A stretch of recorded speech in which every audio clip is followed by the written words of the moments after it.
जय हिंद दोस्तों, आज मैं आपको कहानी सुनाने जा रहा हूं एक ऐसी घटना की जिसने हमारे प्यारे भारत देश की राजधानी दिल्ली व उसके आसपास के इलाके जो दिल्ली की सीमा से जुड़े थे उन सभी राज्यों में दहशत का माहौल बना दिया। दहशत भी इतनी खतरनाक कि लोगों ने रात में घरों से बाहर निकलना बंद कर दिया, छत पर जाना और सोना बंद कर दिया। हाँ दोस्तों, मैं आपको मंकी मैन की घटना के बारे में बताने जा रहा हूँ। दोस्तों, 5 अप्रैल 2001 को गाजियाबाद में रात में लगभग 2 से 2:30 की समय की बात रही होगी। एक शख्स जिनका नाम अनिल था अपने 2 मंजिला घर की छत पर सो रहे थे। अचानक से नींद में उन्हें तेज दर्द का एहसास होता है जिससे उनकी नींद खुल जाती है। तो वो देखते हैं कि सामने एक काली धुंधली परछाई खड़ी है जिसका रंग दिखने में काला है और एकदम से वह परछाई गायब भी हो जाती है। अनिल जी चिल्लाते हैं, उनके आसपास सो रहे परिवार के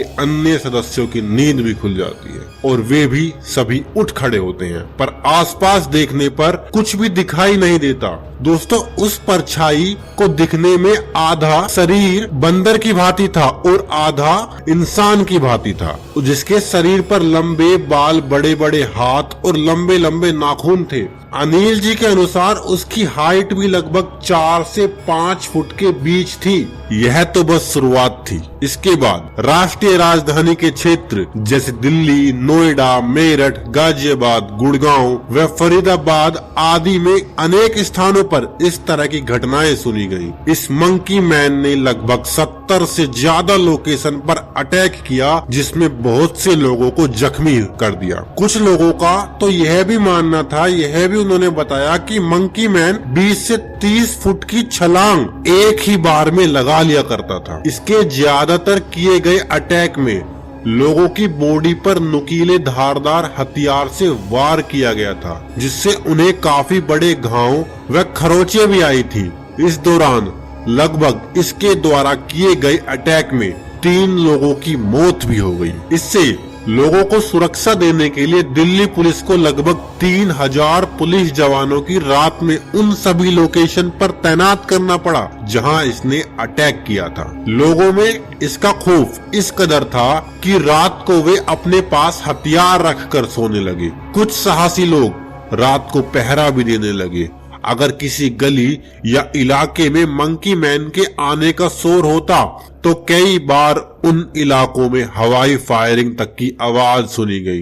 न्यूज चैनल वालों को तो एक बहुत बड़ी मसाले भरी खबर मिल गई। रात भर न्यूज रिपोर्टर कैमरा और माइक के साथ अटैक लोकेशन पर घूमते और लाइव कवरेज देते, लेकिन किसी को भी मंकी मैन नहीं दिखाई दिया। मंकी मैन की कंप्लेंट में पुलिस के पास 500 से अधिक कॉल आए जिसमें 400 से ज्यादा कॉल फर्जी थी।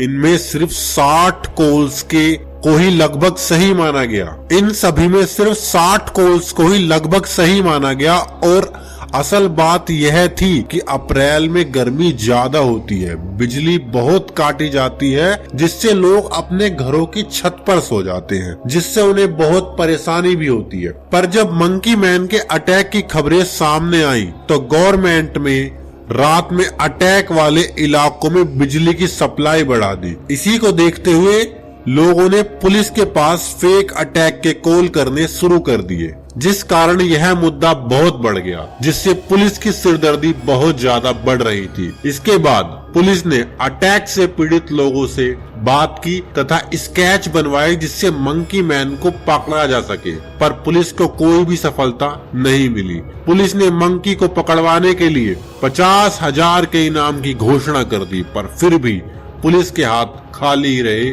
और वे कुछ ना पकड़ पाए। इसके बाद पुलिस ने मंकी मैन के बारे में झूठी जानकारी देने व अफवाह फैलाने वालों को जेल भेजने की बात कही तथा कई लोगों को जेल भी भेज डाला।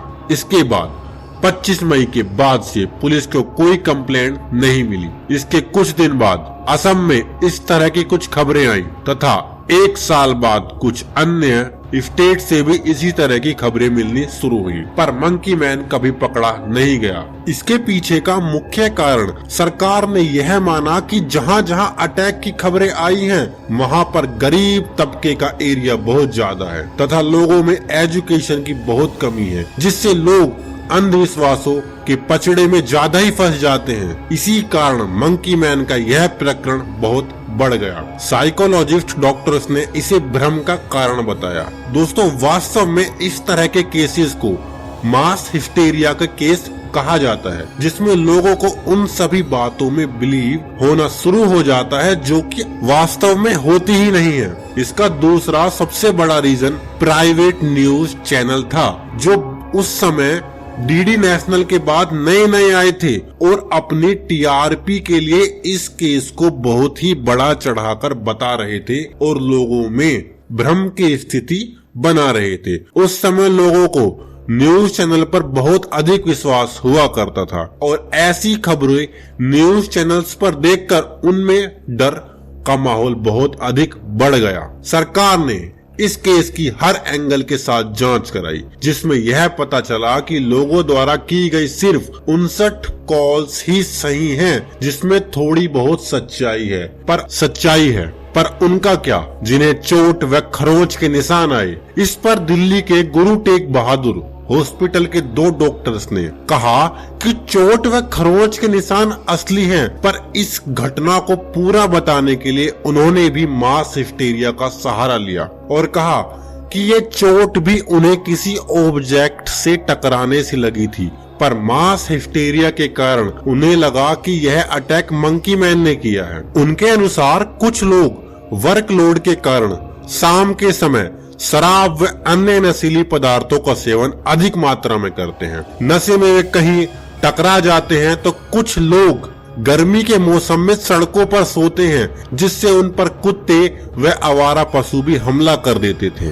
मास हिस्टेरिया के कारण उन्हें लगता था कि ये अटैक भी मंकी मैन ने ही किया है, क्योंकि न्यूज चैनल ने मंकी मैन की खबर को 24 घंटे टीवी पर चलाया हुआ था, जिससे लोगों के दिमाग में सिर्फ मंकी मैन चलता रहता था, जिससे कुछ भी होने पर उन्हें लगता कि ये मंकी मैन ने ही किया है। पर पुलिस की सख्ती और फेक कॉल्स पर स्ट्रिक्ट एक्शन के बाद धीरे धीरे इन सभी खबरों में कमी आती गई और 25 मई के बाद मंकी मैन के बारे में कोई भी कॉल या कंप्लेंट पुलिस के रिकॉर्ड में दर्ज नहीं की गई और धीरे धीरे मंकी मैन का वजूद समाप्त हो गया। दोस्तों, अगर आपने भी अपने आसपास कभी मंकी मैन की घटना के बारे में सुना था तो आप हमें कमेंट सेक्शन में जरूर बताइएगा तथा इस चैनल को जरूर सब्सक्राइब कर लें और वीडियो को लाइक व शेयर भी जरूर कर दें। जय हिंद दोस्तों, धन्यवाद।